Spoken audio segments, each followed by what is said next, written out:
Today what we're going to do is go over my Ancestry DNA results and also the traits that you could pay for extra, which I did, and we're going to see how good the traits in Ancestry DNA do match up with myself. You buy the box at Target or whatever, and you have to spit in a tube, and you have to fill this tube up with a lot of spit. And then you seal it up, you mail it off, and then you get on their app. And at a certain point, after about a month or so, you'll get your results updated on the app. And I guess if you want printed results, you could, opt to that. But I just look on my app and be like, oh, okay, so that's who I am? Huh. Now, there is some controversy with these companies where you send your DNA to them and, you get your results or whatever. Some people, they're scared of the idea. They just don't want their privacy out there, which is understandable. But there's some people like my grandma, for instance, that I was talking to her about doing this, and she said, no, I want to keep a low profile. And I'm asking her, oh, Grandma, you are the most simplest, easygoing person I've ever known. Like you've done nothing wrong. Like, did you rob a string of banks in the 50s or something and you're trying to just stay off the radar? What did you do? And my grandma robbing banks, it wouldn't be that far off considering my family.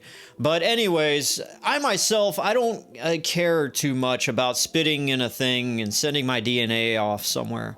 Because if you even go 2 generations back, there's a lot of just everybody not liking each other and not talking to each other. So it's hard for someone like me to get the full range and scope of where I even came from. From my time here on YouTube so far, there's been at least one person that has commented about my ethnicity.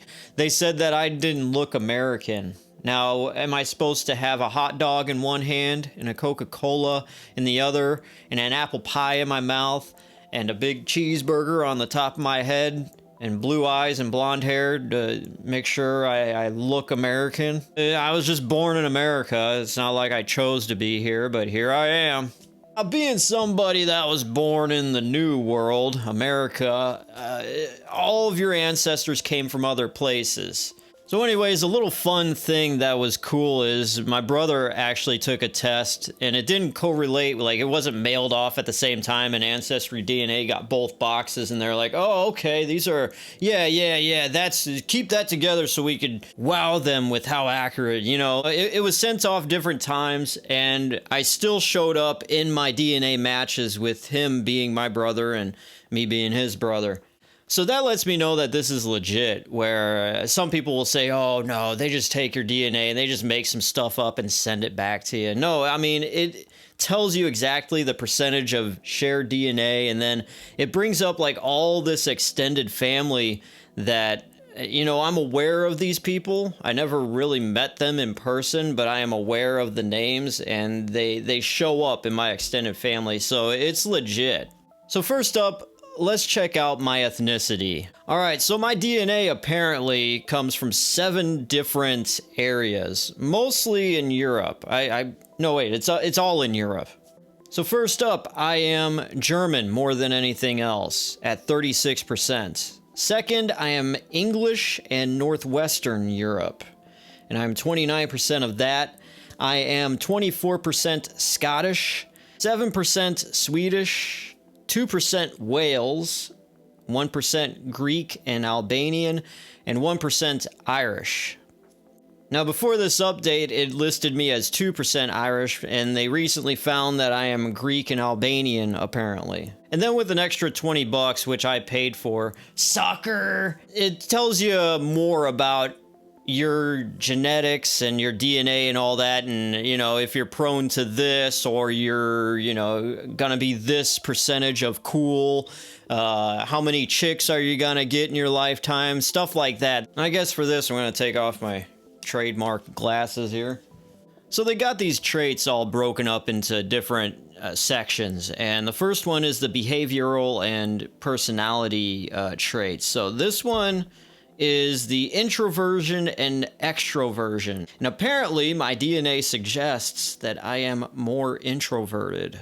And then the other thing is remembering dreams, and my DNA suggests that I am among the most likely to remember my dreams. So I'm at the very far end, which I remember quite a bit, but there's sometimes I'll sleep through the night and wake up and I'm like, what happened? But yeah, I remember one dream when I was like 4 years old.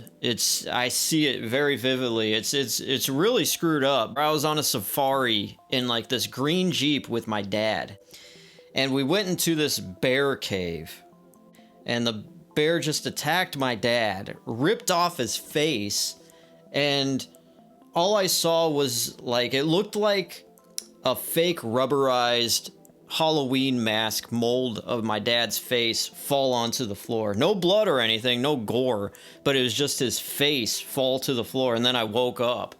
Anyways, moving on. And then we got nutrients, which are kind of boring to go over. Omega-3, vitamin B12, vitamin C, vitamin D, it just like kind of just gauges your levels of how your DNA is with the, who cares? And then we get into the fitness. So with endurance fitness, my DNA differences are commonly found in elite endurance athletes.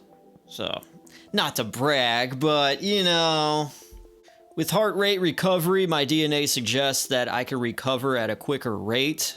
Muscle fatigue is about an average rate of a person. There's nothing special about that.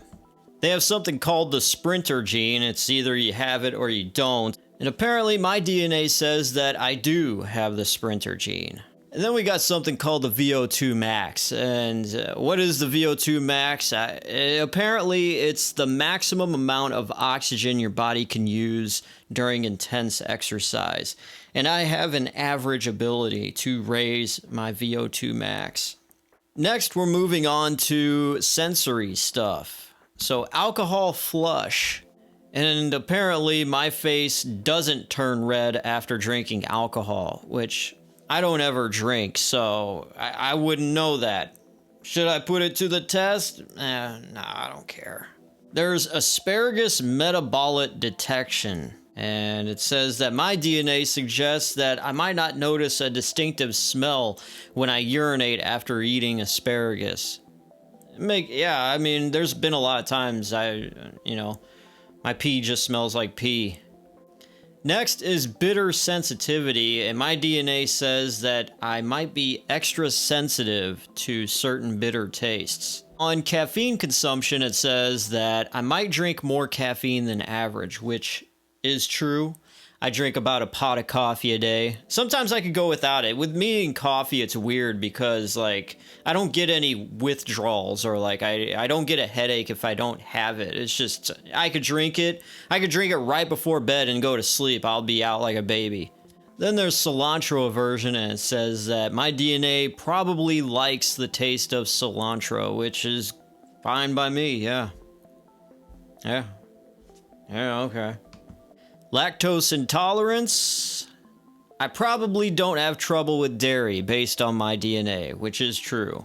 I could eat all the ice cream I want. Unfortunately, that could be a bad thing sometimes, because then I look like I've got a beer gut when I don't drink beer. Now, apparently, I'm a little less sensitive to savory flavors. And that's why it's I could eat a lot of steak and definitely tell what's garbage and what isn't. And sometimes I'll eat something that's really good and be like, yeah, it was all right. What, are you kidding me? Oh, let's roll out the red carpet because this steak just isn't good enough for you. So, hey, makes sense. Apparently, some people, when they see the sun, they have to sneeze. My DNA says that I don't sneeze when exposed to bright light. I got bright lights all around me here. Yeah, you don't see me sneezing. Then the last one for this section is called sweet sensitivity. And it says that my DNA tested suggests that I'm probably more sensitive to sweets. Makes sense. I'm addicted to sweets. I love candy, just anything that's sweet. So yeah, desserts, definitely a weakness for me. Then the last group of traits that they tested for is appearance. So the first one up is birth weight. So the DNA suggested that I was at average birth weight, which is completely wrong. When I was a newborn, I weighed less than 6 pounds, so that's wrong there. Having a cleft chin? No. Earlobe type, it suggests that I have a detached earlobe, but as you can see here, yeah, it's completely attached. There's no real estate on that earlobe to do anything with. No earrings for me. Earwax type says that I've got wet earwax. I guess. Ugh. When it comes to eye color, my DNA suggests that I have dark eyes, which obviously these aren't bright blue eyes, are they? With facial hair thickness, it says that I have thicker facial hair compared to others, which, yeah, as you can tell, I'm growing the beard out and it's pretty thick. Then we get to finger length. The DNA tells us that your index pointer finger may be longer than your ring finger. So no, there's the index finger, there's the ring finger there. Okay, so naturally, that's how my fingers are. And I think the ring finger is bigger, but if I want to shift my hands a little bit, it can look like it, but naturally, ow, that hurts my hands. All right, when it comes to freckles, it says that I am freckle free. Maybe on my face, but my arms, nothing but freckles there. Okay, now we're getting to some comedy here. So when it comes to hair color, it says that I've got the DNA for blonde hair. And oh yeah, this is just a platinum blonde right here, baby. But wait, I could also pass on red hair to my children. I do have some red hair in my beard here and there. Then there's things like hair strand thickness, hair type, iris patterns. The one that I really care about is my hair type, and it says here that I've got naturally wavy hair. I don't think so. It's just kind of just straight and just looks like junk most of the time until I get it cut. My DNA suggests that I have a low chance of hair loss. Well, thank God, because I don't think my hairline can go back any further. When it comes to skin pigmentation, it says that my DNA suggests that I have a light to medium skin tone. There you go, right there. Light, medium. Based on my DNA, when it comes to a unibrow, I probably don't have a unibrow. Yeah, I don't have to shave this. This is all natural.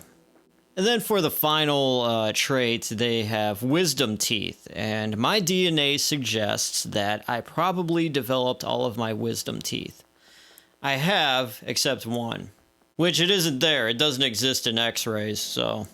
Thank you guys for joining me on this fun little adventure, figuring out where my ancestors came from and what I'm made up of. Apparently just a mixed bag. I'm a grab bag of stuff.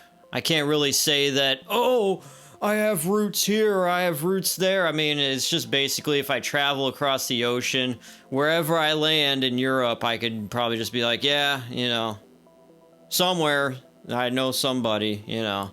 My ancestors, they were just meeting wherever and doing the deed and calling it a day, which is my plan as well. That's it for this video. I am DJ Glowing Eyes, and I will see you next time.